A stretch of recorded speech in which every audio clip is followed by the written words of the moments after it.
The information provided on this show does not, and is not intended to, constitute legal advice. Instead, all information on this show is for general informational purposes only. The information provided is not a substitute for legal advice, and we recommend viewers consult an attorney for specific legal matters.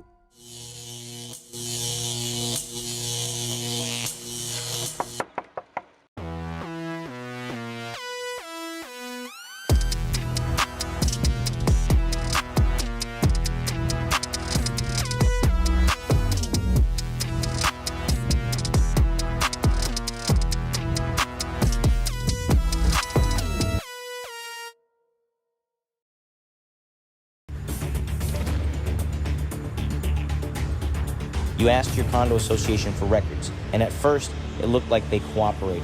A Dropbox link, thousands of files, invoices, bank statements, meeting minutes, everything except the records you actually asked for.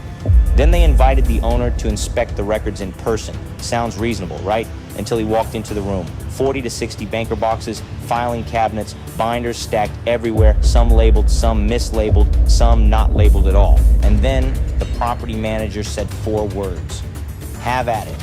The association thought they complied. The arbitrator disagreed because under Florida law, burying someone in disorganized records may not count as reasonable access. Today, we break down the real Florida case, changing how condo associations must respond to records requests.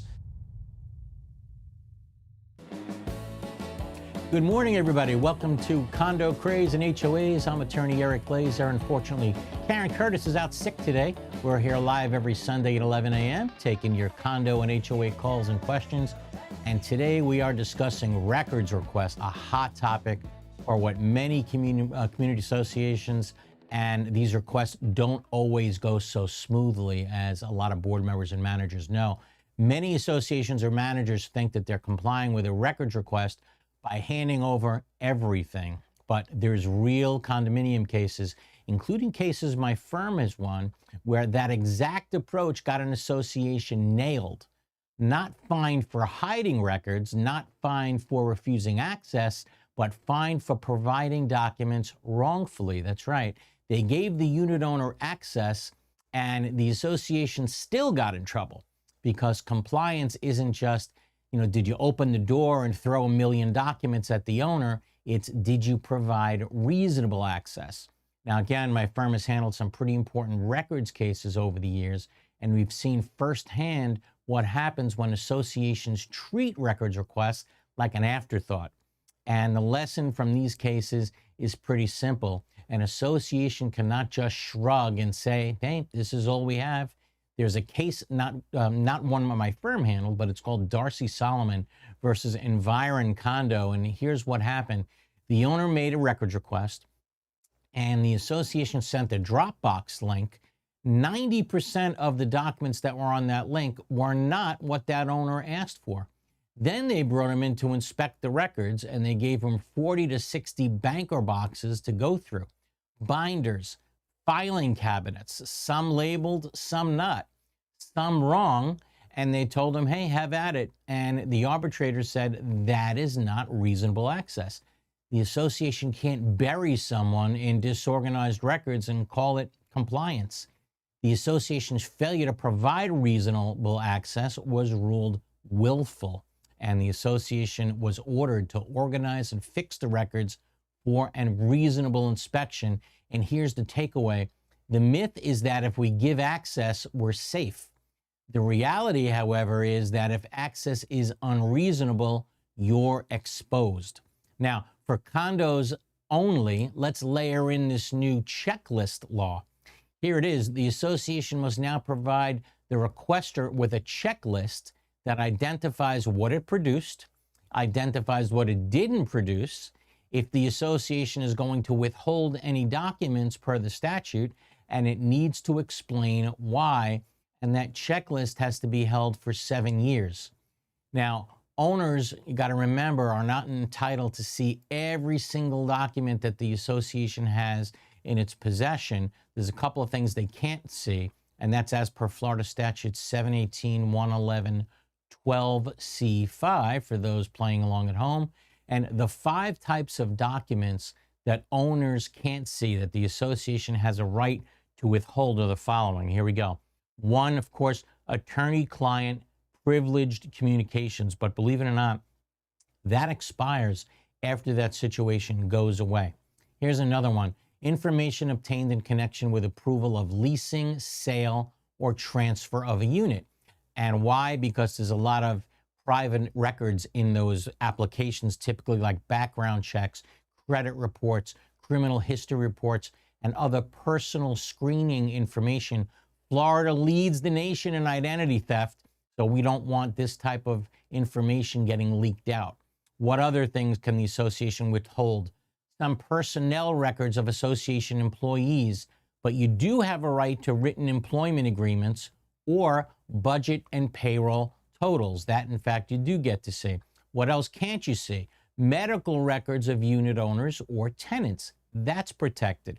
You can't see Social Security numbers, driver's license numbers, credit card numbers, bank account numbers, email addresses, phone numbers, emergency contact information, address of owners other than the condo address, and other personal identifying information.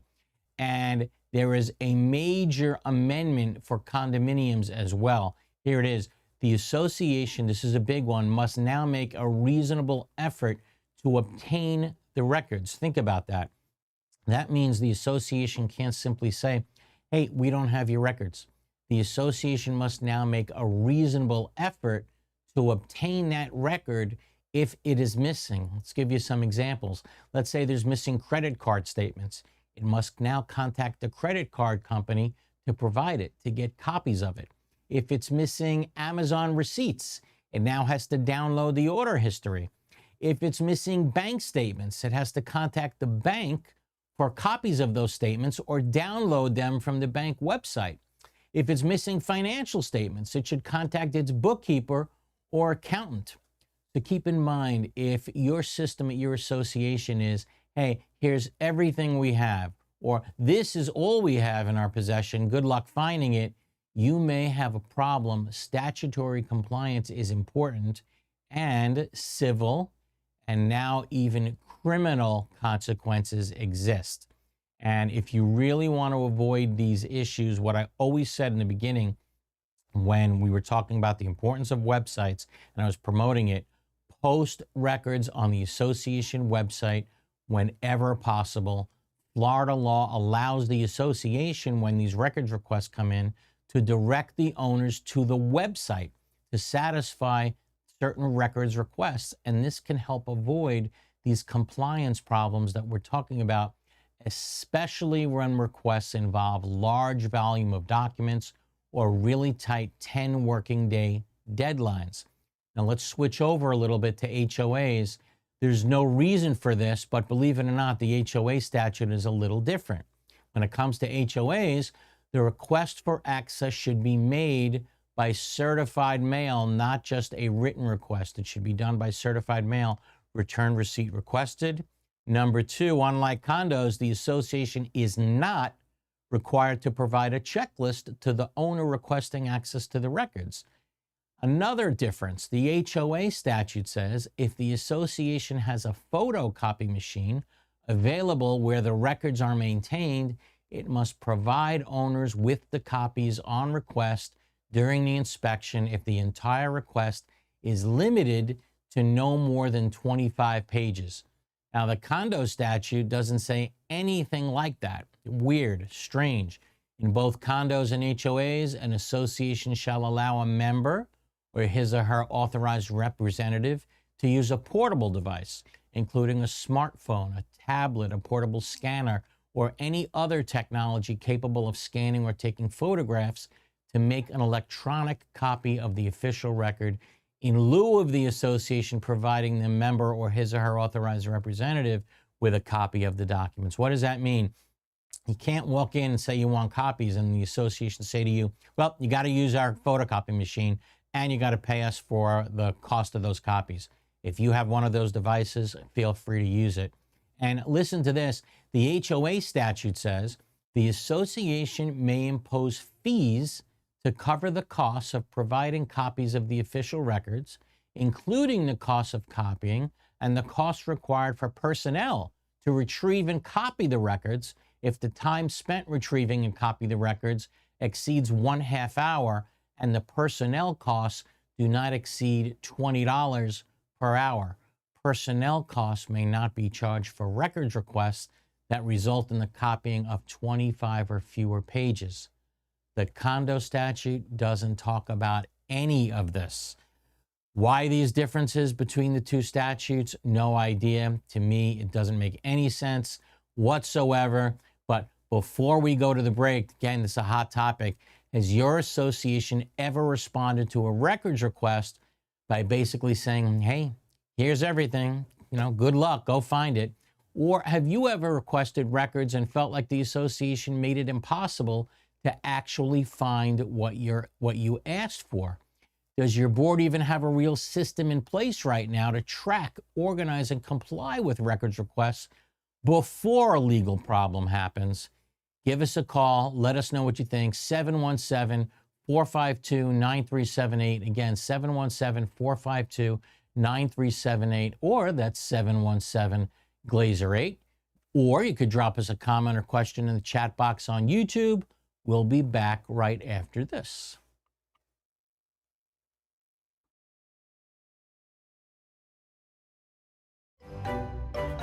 The roof is new. Drainage is not in our scope.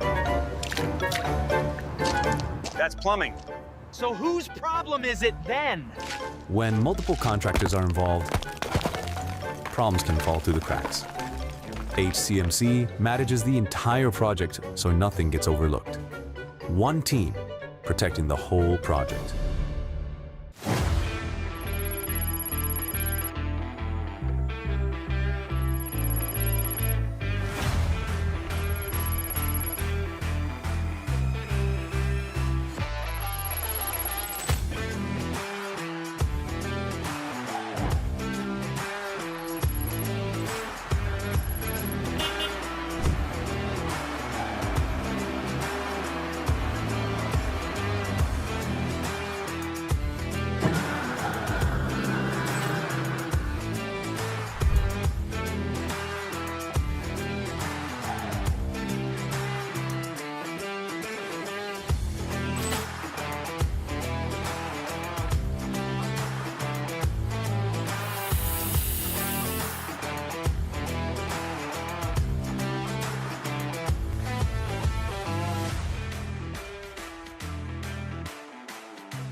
There are very large management companies and there are very small management companies. And I think Affinity sits somewhere in the middle of that, where they are big enough to provide you with all of the back of the house services, the accounting, the infrastructure, the support systems, but small enough to be high touch. We believe at Affinity that we do the 9 to 5 so that you don't have to do that.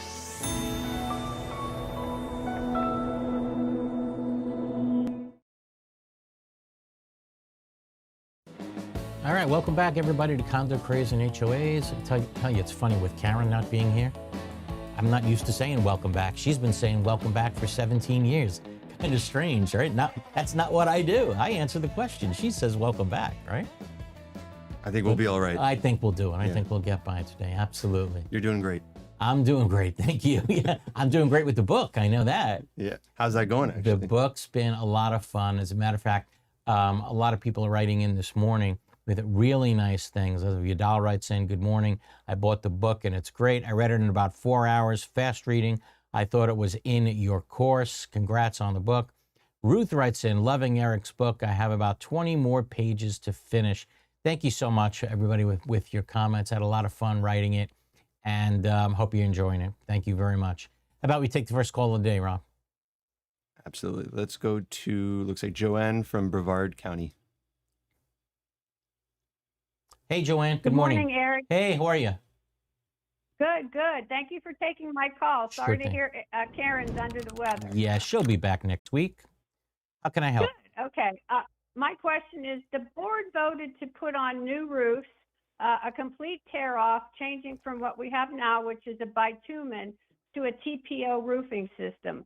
Our governing documents state that any additions, alterations, or improvements in excess of the usual items of maintenance shall be approved by a majority owner vote and shall assess all owners for the cost as a common expense. Right. I Okay. say this is a material alteration. The rest of the board does not agree. Okay. In your opinion, is this a material alteration or can it be classified as usual maintenance? I'm guessing that you actually write the question out before calling me, right? Which is very smart because I sometimes, do. absolutely, that's the do. way to go. Yeah. All right. So let me explain an interesting concept under the law. Okay. Typically, you're 100% right. If something's going to look different, color is different, type of roof may look different. You're 100% right. That could be considered a material alteration, and that would require a 75% vote of the unit owners sometimes, or perhaps in your case, a majority vote of the unit owners. Here's where it gets a little tricky. There's other arbitration cases that say that the board should not be denied the right to have and use greater technology as that technology comes out. So for example, let's say you have an engineer and the engineer says, you know what, it would be silly to put back the old system that we had. And I'm not saying that that's the situation in your case. I'm just telling you how the law looks at these things. It would be silly to put back the system that you had previously because the system that you had is an old system. It doesn't work so well anymore. Science and engineering has created so many more better types of roofing systems to go to that will last longer, that may be cheaper. We don't want to say that the board can't use that without getting a vote. That would be considered a repair, right? And not a material alteration. Would be considered a repair. And as long as they get something from an engineer that says they would be doing the wrong thing by putting an old system back, it would not necessarily be considered a material alteration. It would still fall under the repair provision of the statute. Okay, we did not get an engineer for this project. We just got bids and voted on it. Well, so then how are we going to get? Then if you've changed the exterior appearance of what the association looks like, dramatically, then yes, it absolutely could be considered a material alteration. No question about it. This oftentimes comes up, I'll tell you where it's very common, with balconies, right, on the water for high-rise condominiums, where many older condos have balcony railings that are, let's say, made of concrete. And the association wants to switch from a concrete system to a glass system, very common. And it would be silly to put back, let's say, a concrete system for balcony railings next to the water because, Robert, we spoke about this on the show a million times, concrete's going to deteriorate over time, especially if it's next to the salt water. So why put back a concrete balcony when glass and aluminum railings are going to last many, many more years than concrete would? So what does this law say? Okay, board, it's not going to be considered a material alteration. If you change to glass, it's going to be considered a repair. So I don't know if that's an exact case in your situation, in your association, but if the board can get a letter from an architect or engineer that says so, then they can get past the material alterations problem. If they don't get it, then they have the problem that you're alluding to. Absolutely. Okay, Okay. great, thank you. Also, the board wants to change out all the common area light fixtures with modern ones. Is this a material alteration? No, there's cases on point that say changing to modern lighting. That's exactly one of those situations where the case law encourages switching to modern lighting. Why? Because it's much more energy efficient, and we don't want to prohibit associations from switching to that type of a lighting and have a requirement for a unit owner vote. This case is right on point. Call me in the office tomorrow and I'd be glad to send them to you. Okay? Okay, good. Okay, You one got more it. thing. I just wanted to tell you, within Yes. the last 2 months, I've had 2 people ask me if I could recommend an attorney who represents unit owners.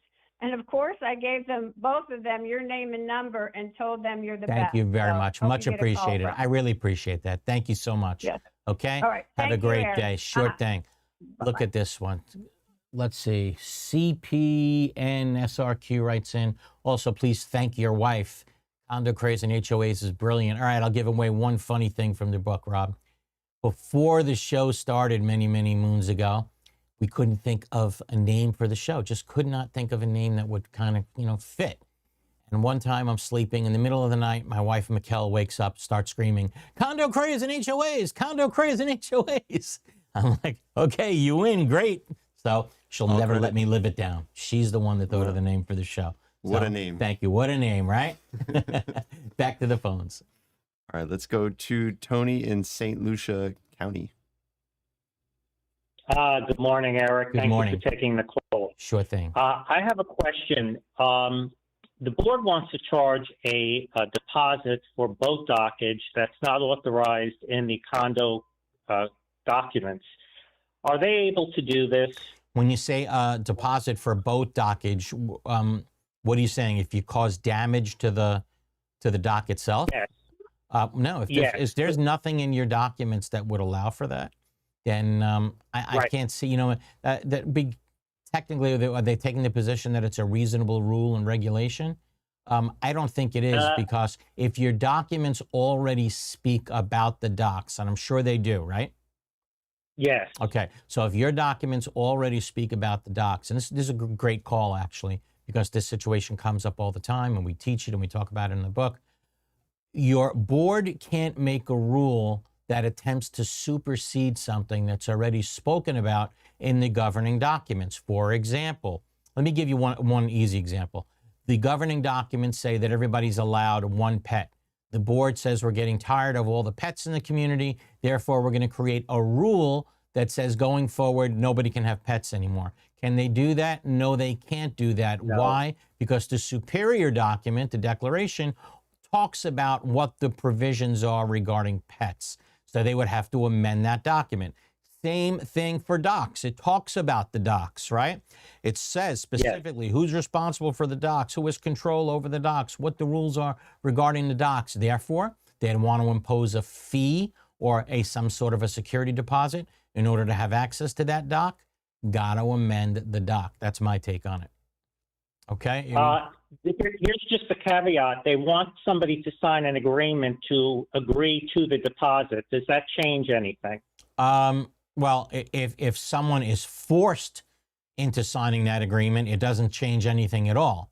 In other words, if they're not going to give that person access and they're going to force you to consent to an illegal rule breaking, then no, it doesn't change my mind one bit. Okay? Oh, okay. All right. Thank you so much. Thank you so much for the call. You got it. You too. Debbie writes in on chat and says, how can we get a full list of documents that are required by statute 718 and 720? It's 718. It's 718.111 section 12. In 720, I think it's 720.305, but I'll do it. I'll check. Would it be illegal for a management company to give access to other COA and HOA association records other than where the person requesting the information lives or owns property? No, there's certain provisions under the statute that makes it very clear that if you're going to give access to owners to the site, it has to be password protected, and only those people who are owners should have access to that specific password protected site. Okay, back to the phones, Rob. All right, we got some record request questions. Good. Over to, it looks like Diane. It might be. Hi, this Hey, is Diane. How are you, from Diane? Dunedin. How are you? I'm doing great. I'm doing great. Here's my situation. On March 10th, I submitted a records request for work orders for 2024 and 2025, the years. Because when I was president of the board 3 years ago, at the end of every year, I would give everybody a summary of what their work orders were for the entire year. And we never got any in 24 or 25. So I asked for that on March 20th. She gave me a box of papers and 3 rolled up papers with rubber bands. And those were the disorganized records from 2024 and 2025. Meaning all records? It took me about 90 minutes. Yeah. It took me 90 minutes to organize the box of 2024, and I was fairly satisfied with what I saw compared to what we were invoiced and paid as an association. Right. And then I started going through the 2025s and trying to organize those, and I was completely missing November and December work orders.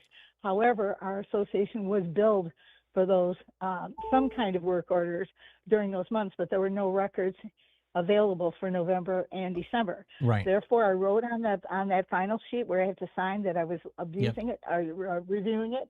I signed my name saying missing documents for November 25 and December 25. And my vice president of my building was with me, and he signed it as well. I have sent out emails. All right, you got to sum it up. Got to sum it up. Nothing. All right, so you still didn't get them is the bottom line? Yes. Okay. Nothing. So what a unit owner should do in those situations now is write a letter to the association, right, saying, I asked for the following records. You didn't give me the following records. I'm giving you another 7 days to give me access to those records. And if you don't, I will be filing an arbitration action against the association.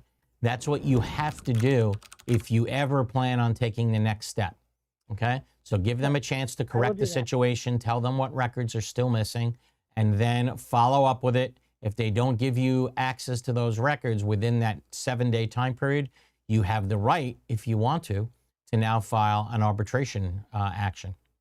Okay? Well, the records are in with the property manager, and she's been doing many other jobs at the same time. So well, I wish you luck on this one. Okay? Okay. Okay. All right, thank you so much. Okay. Bye. Keep them coming, Earl. All right. Next caller.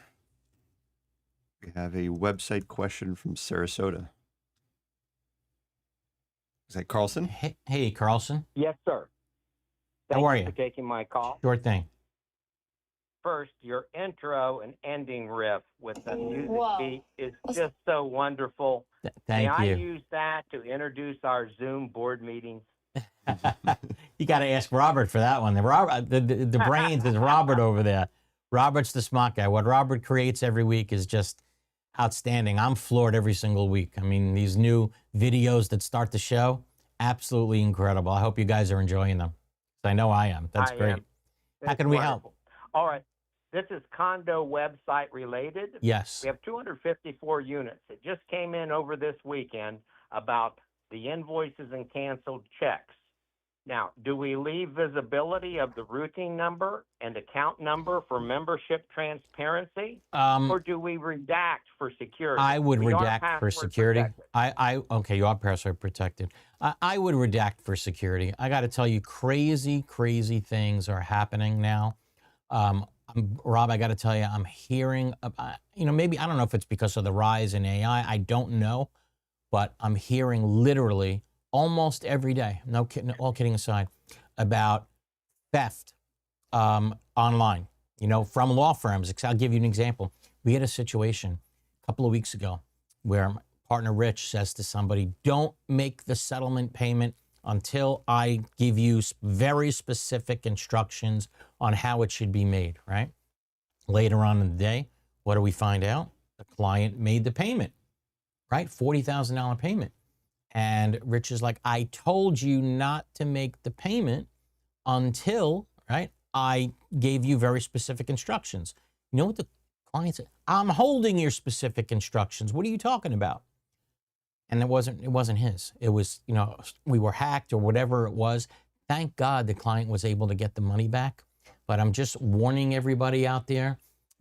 Don't put account numbers out there. Never, and Rob, you tell me this all the time, don't even text account numbers. Don't email account numbers. Don't do anything like that. I would never encourage texting, but I would say if you had to share a password, don't put it in an email. It's better to send it through text. Through text. You could send the username through email and then say, I'm going to text you the password to your phone.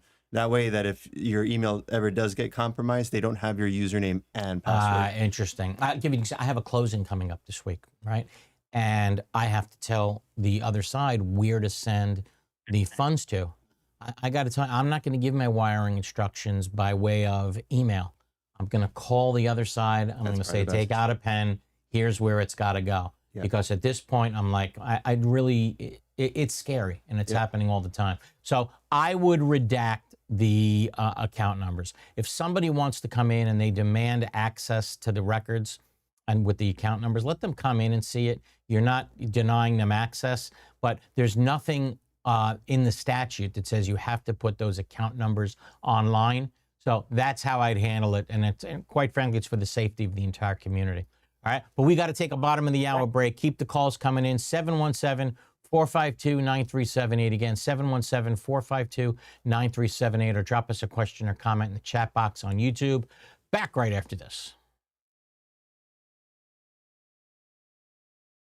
In South Florida, the transition from bright sunshine to heavy rain and hurricanes can take a toll on your property's exterior and structural integrity. Cracked stucco, spalled concrete, they're more than eyesores. They can signal deeper issues. Now, with new Florida laws involving structural integrity requirements, we want to help you meet your milestone inspections and maintain the durability and beauty of your building. Since 2004, PD has been the trusted expert in structural concrete restoration, painting, and waterproofing for condominiums and commercial properties. Visit pd-concrete.com or call us today. All over the world, people have plumbing problems. These problems can be expensive and destructive to fix. Have you ever wondered if there was a way to take care of your plumbing problems without destruction and an outrageous price tag? Welcome to Pipelining Technologies, Inc., where we specialize in fixing your problems without demolition and minimum cutting by means of pipelining. Pipelining is the ability to take a pipe damaged by root intrusion or long-term deterioration and make it new. By means of inserting an epoxy-saturated liner into the pipe and allowing it to harden or cure, leaving behind a brand new pipe. That sounds great. How can I get pipelining in my home, commercial building, or condominium?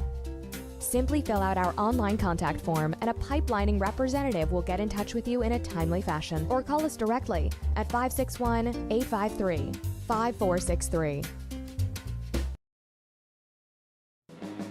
Hey, good afternoon, everybody. Welcome back to Condo Craze and HOAs. A lot of talk about records requests this morning. And how about we go to the call from an attorney that works with my office for God knows how many years and handled so many of these records requests before. Attorney Paul Kim, you there? Yes, good morning. Hey, Paul, how are you? Thank you for having me. Thanks for joining us this morning. Let me ask you something. I know you've been involved in a lot of these records cases, and I think things have changed over the years. Maybe years ago you were able to say, hey, here's a room, go find the records unit owner. Tell everybody how that has kind of changed over the years and associations can't play that game. I know you've been involved in a case or two regarding that. Yes, and I think sometimes that's a misunderstanding in terms of how to handle compliance.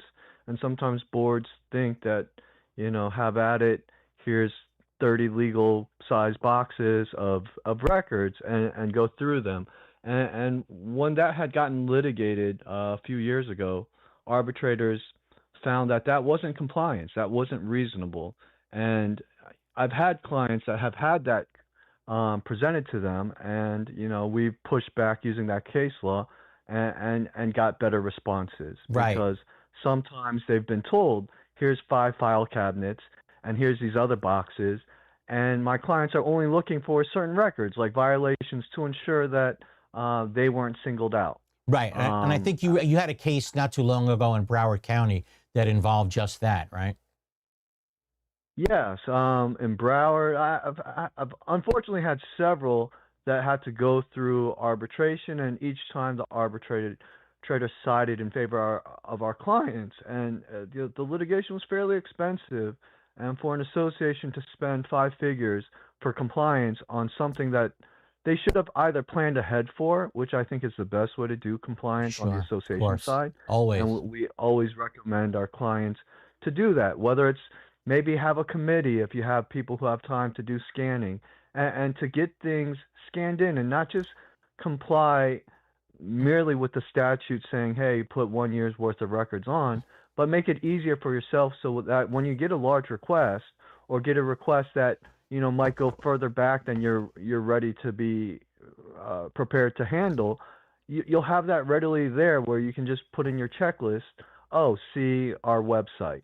Paul, Because I've been you've already saying planned that. ahead. Yep, I agree. I've been saying that forever. I think one of the greatest changes to the condo and HOA statutes over the years, something that I fought really hard for, I got to tell you, I don't mind saying, was the requirement that associations have websites. And I always said, you want to avoid a lot of this problem, put your documents on a website, because you're allowed, once you have them up there, you're allowed to direct the unit owner to the website as long as they're there. And I think we're in agreement on that. What could be better than saying, hey, they're there, pay the money. I mean, it's going to cost some money to set up the website the first time.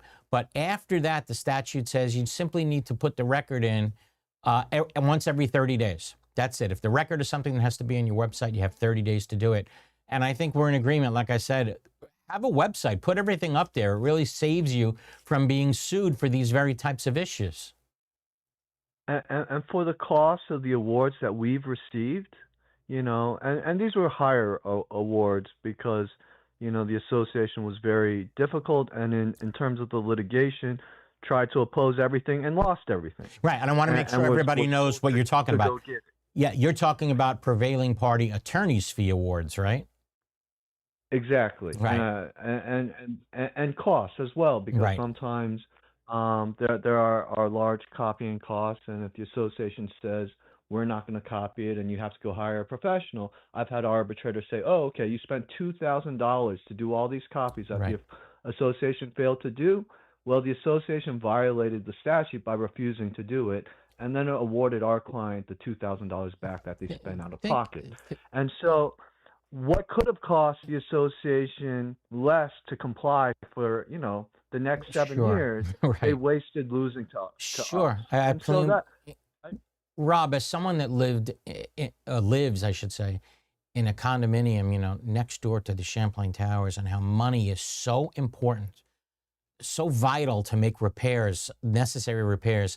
Here we have situations where condos are throwing out thousands, maybe tens of thousands. How about this? There's some cases, I think, in either Palm Beach or on the west coast of Florida, where the association didn't want to provide access to banking records of the association, and the association spent hundreds of thousands simply not providing access to the records. Now think of what those hundreds of thousands of dollars could have done to help the condominium, right? To preserve the property. Instead, it's thrown out in lawyers' fees. I think it's horrific. And you know what's crazy, Paul? That the HOA statute does not follow the condo statute when it says you got to make a good faith effort to arrange the records in a way that it's manageable, that people don't have to go through boxes, you don't have to provide a checklist. I mean, is there any explanation why the HOA statute doesn't follow the condo statute? It's just ridiculous to me. yeah, and I think that's the odd thing that we see in terms of both statutes sometimes not following the same path and going on different tracks.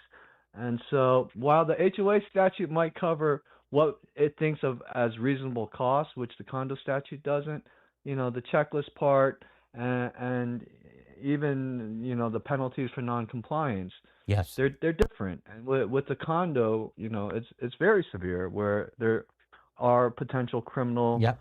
Liability for violations and civil liability, and more frequently DBPR complaints, Sure. and need to respond to the DBPR. And to understand the DBPR process for associations, they're going to look at whether they think it was intentional, and then if they do, they might give you a slap on the wrist and send you to, you know, an education course to learn how to do Right. compliance better. Or if not, they might use their formula for giving you a fine. Right. And so that can add up too. So, you know, those monies I think are better spent if you plan ahead, pay people, or have a course. committee or somebody to start scanning things in, and then you won't have the stress of, oh, will this be my second violation in 12 months, and now may I face a misdemeanor for my volunteer work, and I made a mistake for not complying twice. I'm totally in agreement with you. And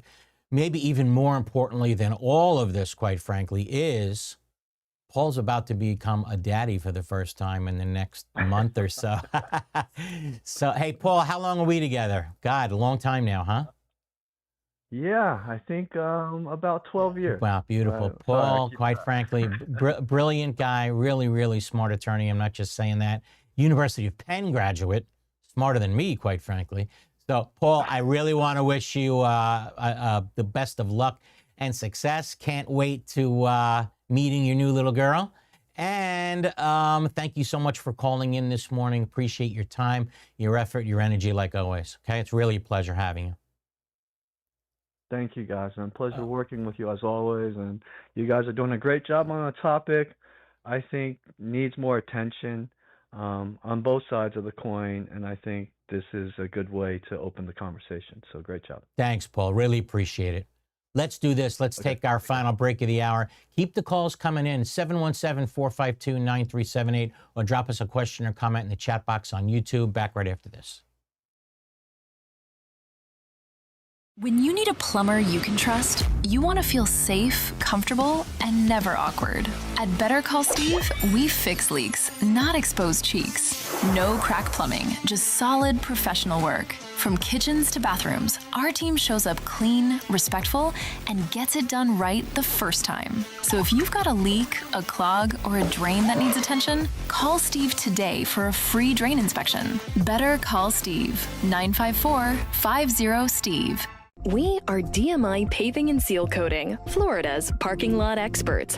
We specialize in asphalt paving and repair, including pothole repair, seal coating using JC7 or polytar, concrete curbs, ramps, and walkways, and striping and pavement marking, as well as ADA compliance. We service commercial properties, including homeowners associations, apartment communities, shopping malls, warehouses, stadiums and arenas, and more. Experience is worth more than anything in an industry like ours, and our staff has decades of it. We have specialized equipment for any job, regardless of size, saving you time and money. DMI has a reputable history. We have been in business since 1956. We serve the state of Florida from 6 locations. Let us bid on your next parking lot project. Visit us online at dmipavingandsealcoating.com. All right, welcome back to Condo Craze and HOAs. Unfortunately, Karen Curtis isn't with us today, but she'll be back next week. Man, the hour goes so fast, right, Rob? It's really unbelievable. Rob said to me when we just took the break, is this our final break of the hour? And yeah, it was. It just, the show goes so fast. Hope everybody's enjoying it this morning. See the weather out there? Holy cow. Like perfect. Stay inside, watch the show, be safe. Let's go back to the phones. All right, let's go to Michael. Hey, Mike. Hey, Eric. Good morning. How you doing? Good morning, sir. How can we help? Hey, Eric, question. I filed 4 complaints against pet owner here in the condo. Okay. And continuously see the same pet and wanted to know what would be my next steps, knowing that, assuming that the board and the property manager hasn't taken any action. What do you mean by you filed a complaint against a pet? What does that mean? What are you trying to say? Well, the pet owner, the violation is that he has 2 Rottweilers that weighs more than 25 pounds, which is against the policy of bylaws. Okay.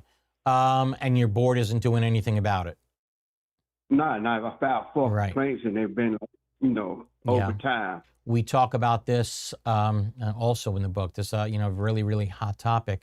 And the question is, does the board have some levity? Do they have some discretion in deciding what rules to enforce and perhaps what rules to not enforce? Now, I don't know what's going on in your community about pets. Have there been other pets that are over 25 pounds that they kind of let slide by? Can't say if I have that answer. I don't know.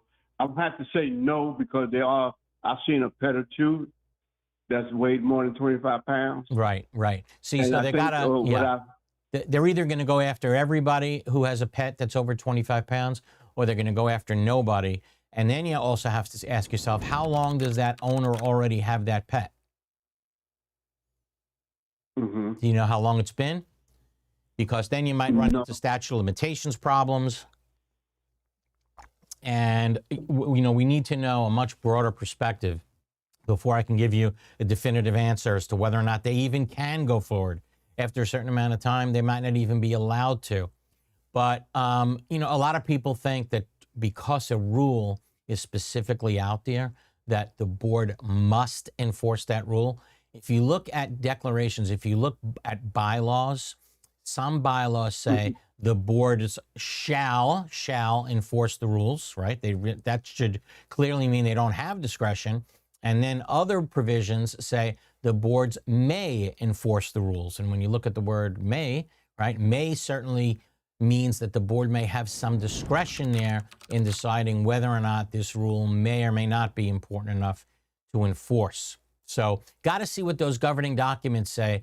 Take a look, let us know what it says, and call back, and we'll let you know if my answer changes. Okay, Mike? What would be the statute of limitation? The statute of limitations, I think, on getting injunctive relief may only be 1 year. I got to check the statute on that, but it may be only 1 year.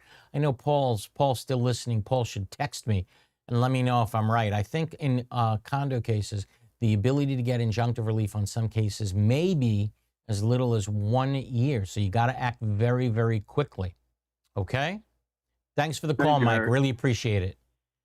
Go Okay. Knicks. Go Knicks is right. What do we start? Tuesday night, right, Mike? I believe so. I'll be looking forward to it. Who do you want to see them play, Cleveland or Detroit? I want Cleveland. I'll take Cleveland. Yeah, all right. We got our fingers crossed, buddy. Thank you so much for calling in, Mike, like always. Be well, buddy. Take care. All right, back to the phones. All right, let's go to, I don't see a name. It could be D in Miami. We have a document dump question. How are you, D? Hi, thank you for everything you do. Thank you so much. I personally live in one of those document dump dungeon buildings, and I'm looking to get out. But right now, I'm trying to look at different buildings without using a realtor, so I can't find anything in my own building. But if I want to look in another building before contacting a realtor to look at the health of the building, who do I go to? On their website, is there anything available to the public, or do you have to be an owner and log in? And in my personal opinion, the buildings that are going to have the healthiest reserves and transparency and everything are the ones that are going to hold their value. Yes. Now, if you were to sign a contract with a seller of a property, they must, by law, provide you with certain documents, including copies of the reserve study, copies of the inspection reports, etc. And I think if you don't get them within, I want to say 5 days, right, you have the right to back out of the contract, right? You have the right to review them for 5 days, I should say. And that 5-day clock doesn't start until you get them.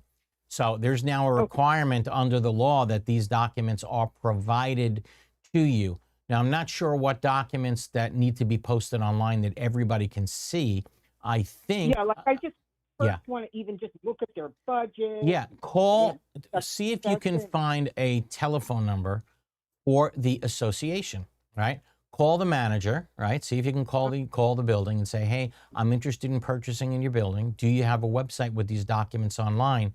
I can tell you clearly some do. Clearly, I can't tell you how many I've seen. I'm not sure, as I sit here right now, exactly what needs to be posted on the website of the building and who has access to it.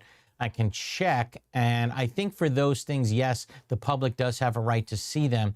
Not only that, the DBPR may have a website also where you can see all that information. Yeah. Right? So Yeah, go do a search. Yeah, Florida condominiums, DBPR, reserve studies, online. Just throw all that in here, see what comes up, because condominiums now were required by last October to have an online account with the DBPR that posted all of this information.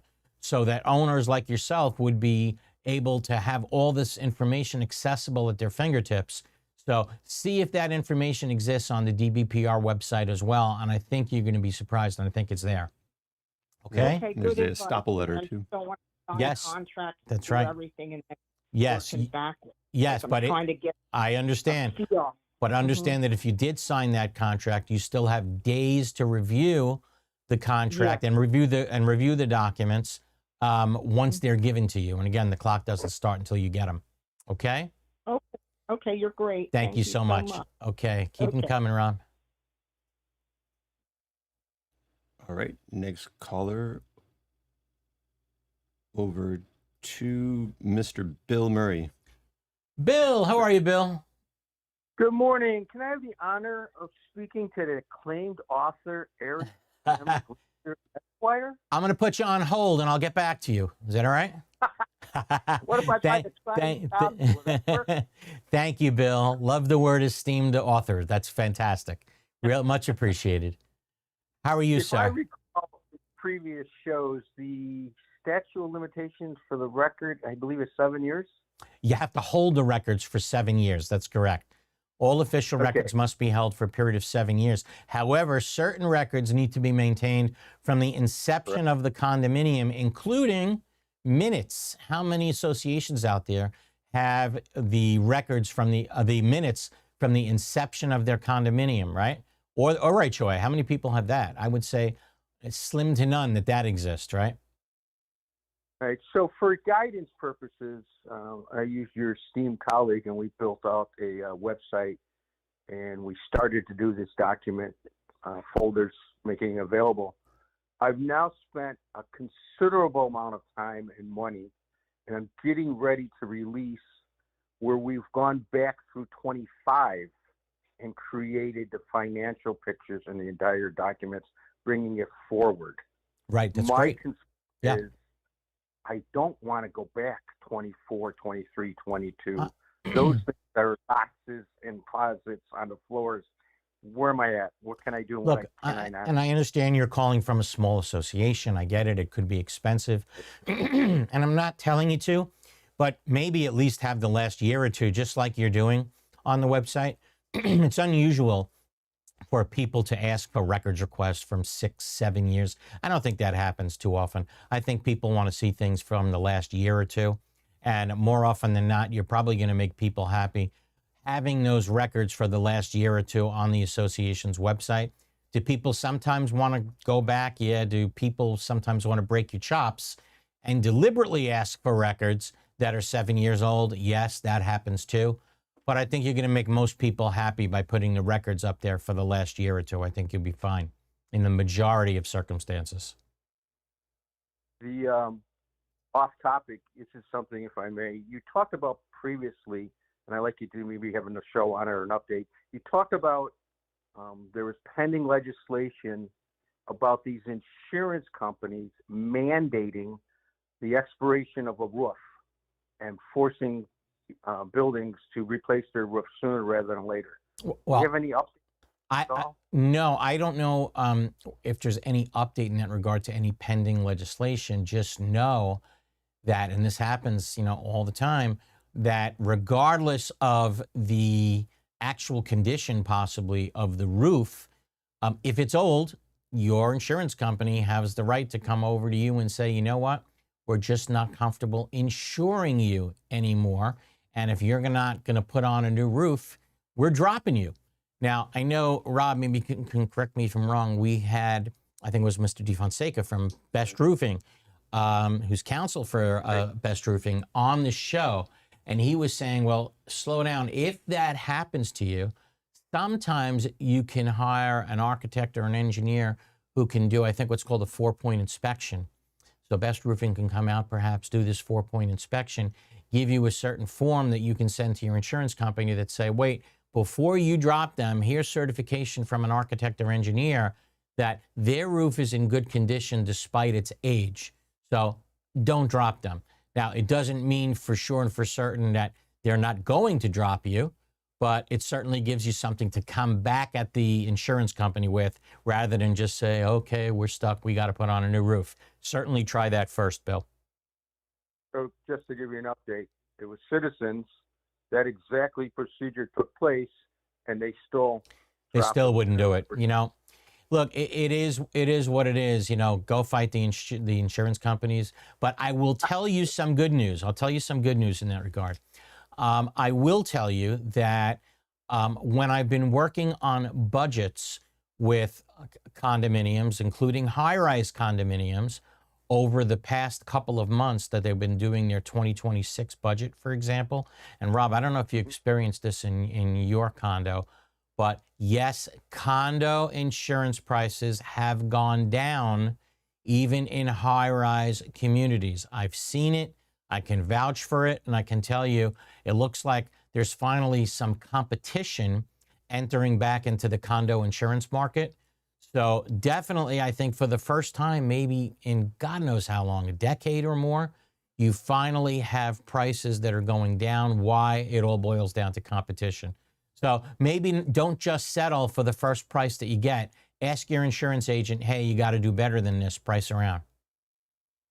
To support your statement, I saw my insurance coverage for our condo go down 40%. 40%. I mean, that's unbelievable. That's a dramatic savings. And I really appreciate the fact that you told everybody that, because I think your phone call gives a lot of people hope out there for perhaps they can see their assessments actually go down. If you believe that's possible, it actually can happen. I mean, insurance is typically in a condominium the largest expense by far, right? No expense probably even close to the insurance expense. And if you can get that number to go down, you're looking at, like I said, perhaps for the first time, especially if you completed your structural integrity reserve study, if you completed your recertifications, you're potentially looking at your assessments going down for the very first time in years. Bill, I appreciate that phone call, like always. All right? You're true gentleman. Thanks, Bill. Bye now. You got it. You know, I think that gives some people hope. 40% drop in insurance rates. That's absolutely incredible. I mean, think about in a high-rise building when the insurance could potentially be hundreds of thousands of dollars. What a 40% drop would mean to that community. That's a substantial drop, in your insurance rates. That's going to lead to a substantial drop in your assessments for the first time. Look, it's what we said. We've discussed this so many times on the show, Rob. We were, I'll say it. We were pretty pushy on trying to get the laws passed regarding mandatory inspections, mandatory reserves, mandatory repairs. I'm not embarrassed to say that, and I know that as a result of pushing that, I know assessments have gone up. I get it. But I also couldn't stand the fact that I didn't like the fact, couldn't stand the fact that I always said this, that I thought Champlain Towers fell. The number one reason that it's fell, not because the building built next door was built too close, not because of the pool deck, not because of the garage underneath. Of course, that's, the structural reasons. The real reason it fell was because of lack of money. And I'll always stand by that statement. Had they had the money to fix it in 2018, it would have been fixed. End of story. And again, not to talk bad about the board, but by no stretch of the imagination am I doing that. I'm just talking reality. Should they have had the money in 2018, it would have been fixed. And that's why I thought it was so important to mandate these mandatory expenses for condos now. Is it going to be tough? Yes. For some associations, for some owners, yes. Is there going to be a time period of tremendous adjustment? Yes, absolutely. Are things maybe starting to go the other way now a little bit? Well, we see insurance going down. We see a lot of associations coming current now with their reserve studies, coming current with the repairs that they need to make, coming current with their recertifications that they need to pass. And once they get past this stage of having to comply with all of that, and now they have a building that's in compliance, that the repairs are made, that they don't have to start putting away a lot of money for reserves, guess what? You're going to see the reverse. And I think for the first time, you're going to see expenses actually coming down for associations. So hang in there. I really believe that. I really believe that that's going to happen.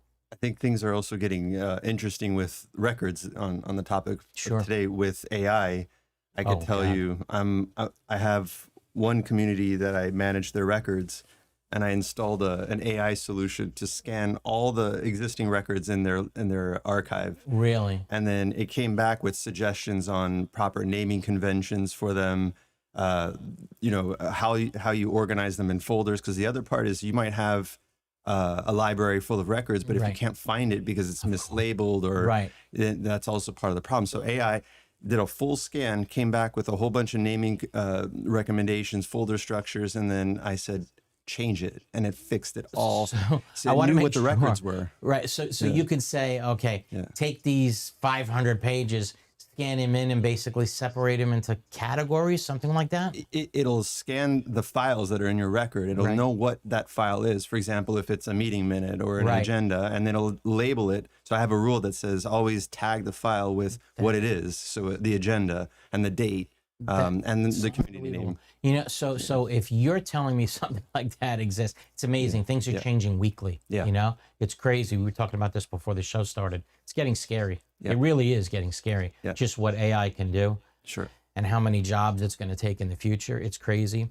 But if you're telling me AI can do what you just said, then I'm at the point already where I'm sorry, there's no excuse. If Robert says you can take all your documents, basically, scan them into AI will separate them by category. I'm sorry, guys. Then you should be putting all this stuff up on your website, make it password protected, and you could sleep well at night. Rob, if they had questions on that, where do they go to if they wanted to contact you? They could email me at robert@condocrazeandhoas.com. Really appreciate it. That was fantastic.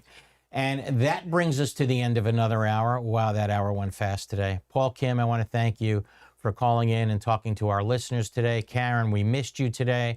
And of course, if anybody needs legal help off the air, you can call Glazer and Sachs during the week at 954-983-1112. Again, 954-983-1112. And of course, we will see everybody and speak to you again next Sunday at 11 a.m. on Condo Craze and HOAs. Have a wonderful, safe week with your families, everybody. Take care.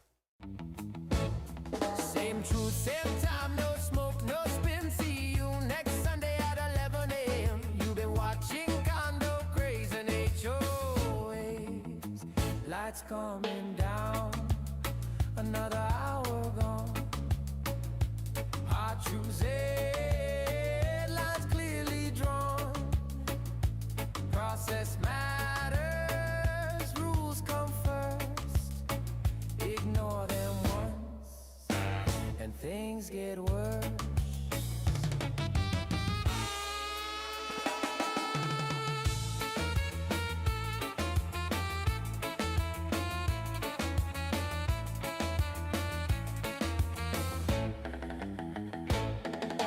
Read the rules, show up in form. When mistakes happen, don't take it personal. That's how lawsuits fade instead of grow. That's how communities stay in control.